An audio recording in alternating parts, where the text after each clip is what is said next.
জীবন খুব সুন্দর, কখনো হাসায় আবার কখনো কাঁদায়, কিন্তু যে সুখী থাকতে শিখে যায় জীবন তার সামনে মাথা নত করে। জীবনে কঠিন সময় থেকে পালানো সহজ, জীবনের প্রতিটি মুহূর্ত পরীক্ষা। যারা এই পরীক্ষায় ভয় পায় তারা জীবনে কোনো লক্ষ্য পূরণ করতে পারে না।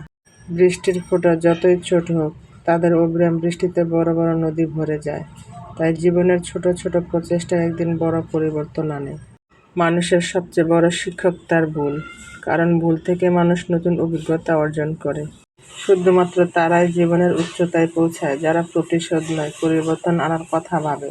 হ্যালো এভরিওয়ান, আসসালামু আলাইকুম। কেমন আছেন আপনারা সবাই? দূরে এবং কাছে, দেশ এবং দেশের বাহির থেকে যে যেখান থেকে ভিডিওটি দেখছেন, আশা রাখছি সবাই ভালো আছেন। আলহামদুলিল্লাহ, আমরাও বেশ ভালো আছি।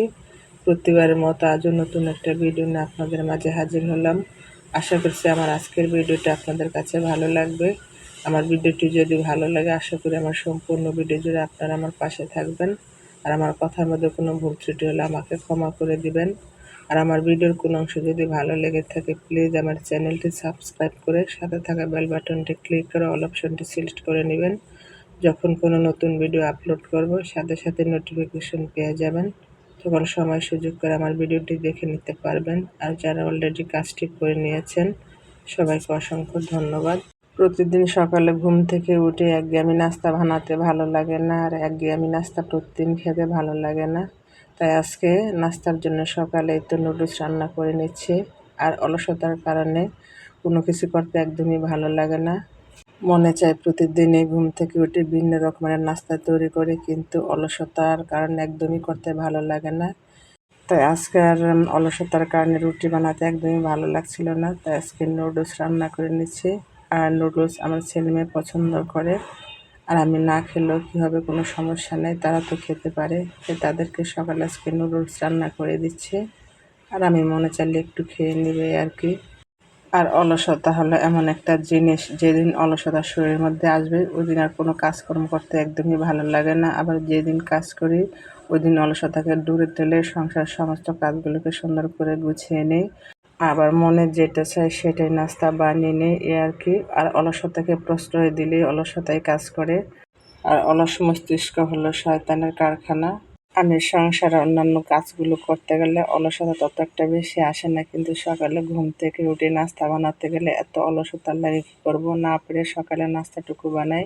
কারণ নাস্তা না বানালে আমার ছেলেরা না খেয়ে থাকবে, সেই জন্য। যাই হোক, কথা বলতে বলতে তো আমি নুডলস রান্না করে নিয়েছি। আর ভিডিও শুরুতে আপনাদের কাছে একটা রিকোয়েস্ট করে নিচ্ছি, যারা আমার ভিডিওটি দেখছেন প্লিজ আমার ভিডিওতে একটা লাইক দিয়ে ভিডিওটি কন্টিনিউ করুন। কারণ আপনাদের একটা লাইক ভিডিওটি আর অসংখ্য মানুষের কাছে পৌঁছে দিবে। আর লাইক দেখলে মোটিভেট হয়ে নতুন ভিডিও বানানোর আগ্রহ বাড়িয়ে দেয়। প্লিজ সবার কাছে হার্টলি রিকোয়েস্ট রইল, ছোট্ট করে আমার ভিডিওতে একটা লাইক দিয়ে দিবেন। যাই হোক, কথা বলতে বলতে এদিকে আমার ছোট ছেলেকে নাস্তা দিয়ে দিচ্ছি। কারণ আমার ছোট ছেলেকে নাস্তা খাই এখন বড় ছেলের জন্য মাদ্রাসায় নাস্তা নিয়ে যাব। আমার বড় ছেলে মাদ্রাসায় থাকে, সেজন্য বাসা থেকে ওকে এখন খাবার দেই। তাই সকালে নাস্তাটা 7:30টার সময় নিয়ে যাই। আর ছোট ছেলের ক্লাস 8টায়, আর বড় ছেলের ক্লাসও 8টায়। 7টা থেকে 8টা পর্যন্ত আধা ঘন্টা নাস্তার টাইম দেয়। তো সেই জন্য আমি 7:30টার মধ্যে আমার ছোট ছেলেকে নাস্তা খাইয়ে বড় ছেলের জন্য নাস্তা নিয়ে যাই। আর এইভাবে আমার সারাটা দিন পার হয়। আমার আজকের ভিডিওটা 3-4 দিনে তৈরি করা। আর 3-4 দিন মিলে আমি একটা ভিডিও তৈরি করে নিই। ব্যস্ততার কারণে এখন প্রতিদিন ভিডিও দিতে পারি না, সেই জন্য আমি প্রত্যেক ভিডিওতে এখন বলি যে আমার ভিডিওটা 3-4 দিন মিলে তৈরি করে নিয়েছি। আর এই তো এই বছরে প্রথম লিচু ফল বাসায় নিয়ে আসলাম। আর আমার ছেলেমেয়েরা লিচু খুবই পছন্দ করে। আর লিচু এমন কোনো মানুষ নেই যে পছন্দ করে না, একটা রসালো সুস্বাদু ফল লিচু। যাই হোক, এরপরে তো মুরগিগুলোকে কেটে নিচ্ছি। আর মুরগিগুলোকে গতকালকে রাত্রে এনেছিলাম, রাত্রে আর কাটি না, ফ্রিজের মধ্যে রেখে দিয়েছিলাম। আর সকালে এগুলোকে এখন কেটে নিচ্ছি। আর মুরগি আনতে গিয়ে দেখি মুরগির দাম কম, সেজন্য দুটো মুরগি নিয়ে নিয়েছি। আর মাছ আমার ছেলেমেয়েরা বেশি একটা পছন্দ করে না, সেজন্য মাছও বেশি একটা আনি না। আনার মধ্যে মুরগিটা বেশি আনা হয়। আর তাই দুটো মুরগি নিয়ে নিলাম। আর একটা মুরগি এখন ফ্রিজের মধ্যে রেখে দেব, আর একটা মুরগি রান্না করে নেব। আর বাসায় যেদিন মাছ মাংসের বাজার আনবো ওই দিন রান্নাবান্না করতে গেলে অনেক সময় লাগে, অনেক দেরি হয়ে যায়। এগুলো গুছাতে গুছাতে কাটাকাটি করতে অনেক সময় লাগে। আর আমার কাছে ওই দিন খুবই বিরক্ত লাগে, মাছ কাটাকাটি একদমই ভালো লাগে না, মুরগি এগুলো কাটাকাটি করতে আমার কাছে একদমই ভালো লাগে না। এত তাড়াহুড়ো নিয়ে কাজ করি যে কখন কাটাকাটি করে শেষ করব, কখন রান্নাবান্না করে শেষ করব, এই প্যারার মধ্যে থাকি। যাই হোক, কিন্তু আমি মুরগিটাকে ভালো করে ধুয়ে এখন লবণ হলুদের গুঁড়া মেখে নিচ্ছি। আর তাড়াহুড়োর কারণে আমি অফ ক্যামেরায় মুরগিটাকে ভাজি করে নিয়েছি। আর ক্যামেরা অন করে কাজ করতে গেলে অনেক সময় লাগে। আর এদিকে আমার তাড়াহুড়া আছে, কারণ আমার বড় ছেলেকে 12টার মধ্যে মাদ্রাসা খাবার দিতে হবে, সেজন্য আমি তাড়াহুড়ো করে কাজগুলো করতে হয়। আর এই তো আমি মশলা কষিয়ে নিয়েছি, মশলা কষিয়ে এখন আলুগুলোকে দিয়ে দিচ্ছি, আলুগুলোকে কষিয়ে নিব। আর যেহেতু এটা ব্রয়লার মুরগি, তাড়াতাড়ি সিদ্ধ হয়ে যাবে, তার মধ্যে আবার আমি ভাজি করে নিয়েছি, সেজন্য আমি আলুগুলোকে আগে কতক্ষণ কষিয়ে নিয়েছি। এরপরে আমি মুরগির মাংসগুলোকে দিয়ে কতক্ষণ কষিয়ে নিব। আর ব্রয়লার মুরগি রান্না করতে বেশি একটা সময় লাগে না। আজকে আর আমি বেশি কিছু রান্না করব না, শুধু মুরগিটাই রান্না করে নিচ্ছি। আর যেদিন মুরগির তরকারি রান্না করব ওই দিন শুধু মুরগির তরকারি দিয়েই খাবে, অন্য কোনো তরকারি রান্না করলে খাবে না। সেজন্য আমি যেদিন মুরগি রান্না করি ওই দিন আর কোনো অন্য কিছু তরকারি রান্না করি না। আর মুরগির তরকারি হলে কোনো কিছুই লাগে না। আর এখনকার ছেলেমেয়েরা মুরগির মাংস, গরুর মাংস, পোলাও এগুলোই পছন্দ করে।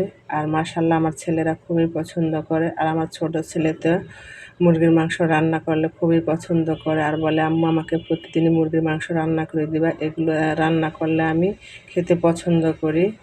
যাই হোক, এই তো আমার মাংসটা কষানো হয়ে গিয়েছে, এর মধ্যে আমি গরম পানি দিয়ে দিয়েছি। আর যে কোনো তরকারির মধ্যে গরম পানি দিলে তরকারির স্বাদটা আরও দ্বিগুণ হয়ে যায়, তাড়াতাড়ি সিদ্ধ হয়।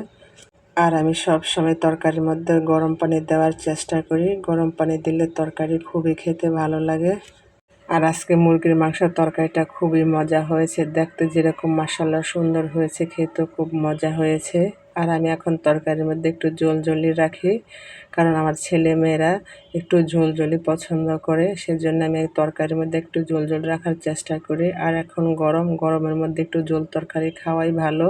যাই হোক, এই তো আমার রান্না শেষ হয়ে গিয়েছে। আর এখন আমার ছেলের কিছু গেঞ্জি ছিল, এগুলোকে ধুয়ে দিয়েছিলাম, আর এখন এগুলোকে ভাঁজ করে নিচ্ছি। আর এখানে কিছু গেঞ্জি আমার বড় ছেলের গায়ে লাগবে, আর কিছু গেঞ্জি আমার ছোট ছেলের গায়ে লাগবে। আর বড় ভাইয়ের গেঞ্জি ছোট ভাই এখন মাশাআল্লাহ পরতে পারে। যাই হোক, সামনের দিনগুলো যেন সবার খুব সুন্দর ও মঙ্গলময় হয়, সে দোয়া সবসময় থাকবে। সেই দোয়া এবং ভালোবাসা নিয়ে আজকের ভিডিওটা শেষ করে দিই। আল্লাহ হাফেজ, আসসালামু আলাইকুম।